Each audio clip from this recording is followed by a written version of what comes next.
In tonight's top story at 5, people in Trenton are remembering the life of a fallen Hancock County Sheriff's deputy. Friends, family, and former co-workers pay tribute to Deputy Luke Gross, who died in the line of duty about 5 years ago. News Center Maine's Ryan Bell shows us what it means to those who knew him. This is no longer just a road. Today, this officially becomes the Deputy Luke Gross Memorial Highway. This stretch of Route 3 in Trenton forever memorialized in his name. Today serves as a reminder of his service, his sacrifice, and the impact that one individual can have on the community. Hancock County Sheriff's Deputy Luke Gross died here in 2021. While responding to a call on the side of the road, he was hit and killed by another vehicle. Gross was just 44 years old. 5 years later, his legacy lives on. He really had a passion for interacting with kids and having an impact on their future. Inspiring the next generation through camps and school programs, something that stuck with his son Ryan. You can see what an impact he had on his son's life because his son is on a path now to become a sheriff. Family, friends, and former colleagues honoring his life Friday after state lawmakers passed legislation to name this part of the road in his honor. He was a very well-respected member of this community, and it's important that we do something in lasting tribute. Law enforcement agencies from across the state joined in to show their support for a fallen brother who served the Hancock County Sheriff's Department for 18 years. A person is never truly gone so long as their name continues to be spoken. To make sure his name, and more importantly, his life, is never forgotten. He continues to have an impact on the community today, so it's certainly something to bring notice to and to cherish and to remember. In Trenton, Ryan Bell, News Center, Maine. Law enforcement officials say Gross's death represents the risk first responders take every day to protect their communities.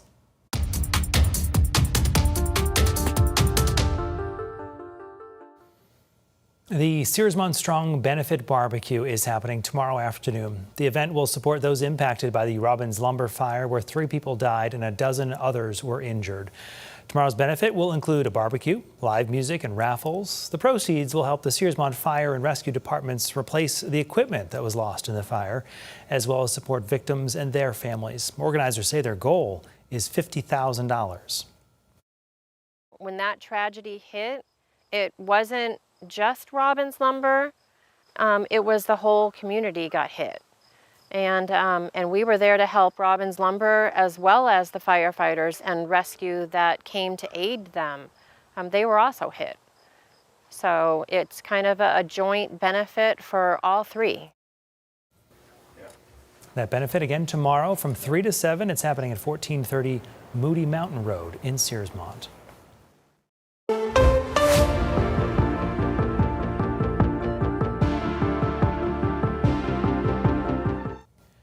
News Center Maine has been looking into complaints about the South Paris company Oxford County Homes, which sells manufactured homes. Customers and contractors have made a wide range of claims against the business.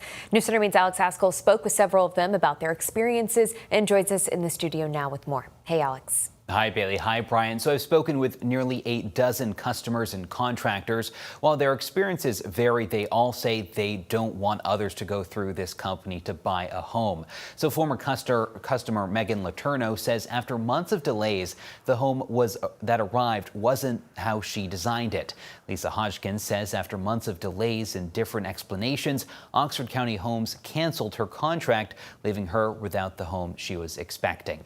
Other customers claim promised repairs were never completed and describe what they call as unprofessional customer service.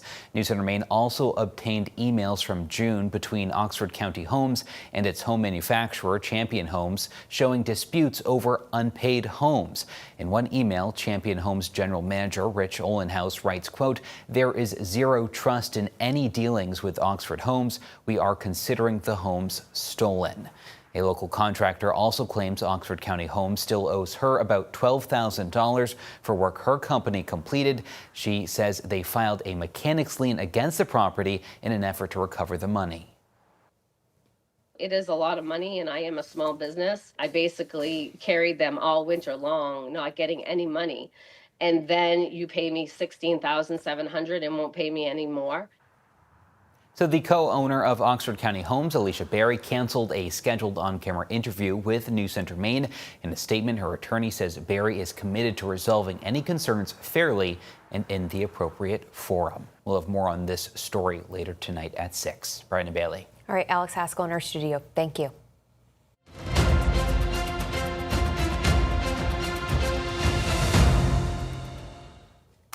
We're expected to learn who the Democratic U.S. Senate nominee will be tomorrow. Democrats right now getting ready for the nominating convention tomorrow in Bangor. It kicks off 9 o'clock in the morning. 601 delegates from all 16 counties are voting. 500 delegates were appointed last weekend at those county meetings. 101 delegates are members of the Democratic State Committee. All delegates will be able to hear from the candidates, which right now is down to just 2, Troy Jackson and Sandra Pelletier. They will each get up to 5 minutes to deliver a speech. After that, those delegates will vote and the nominee will be certified.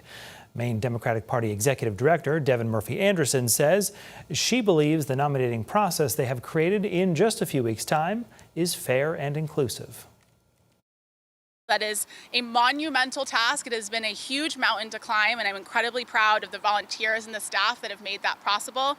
We have full faith in the process that we've set forth, and we're excited to execute it, the final chapter on Saturday. Tomorrow's convention is not open to the public, but if you would like to watch, we will be streaming it for you on our News Center Maine app. Maine Health is considering closing its birthing unit in Damascotta because of low staffing and fewer births. If the unit closes, it would be the 5th birthing unit to close in Maine in the past 2 years. Today on the campaign trail, gubernatorial candidate Hannah Pingree outlined her plan to improve access to maternal health care if she wins the November election. Pingree says she wants to create a maternal health care summit, bringing together lawmakers, healthcare workers, and Mainers. She also wants a 1-year moratorium on new birthing unit closures if she takes office.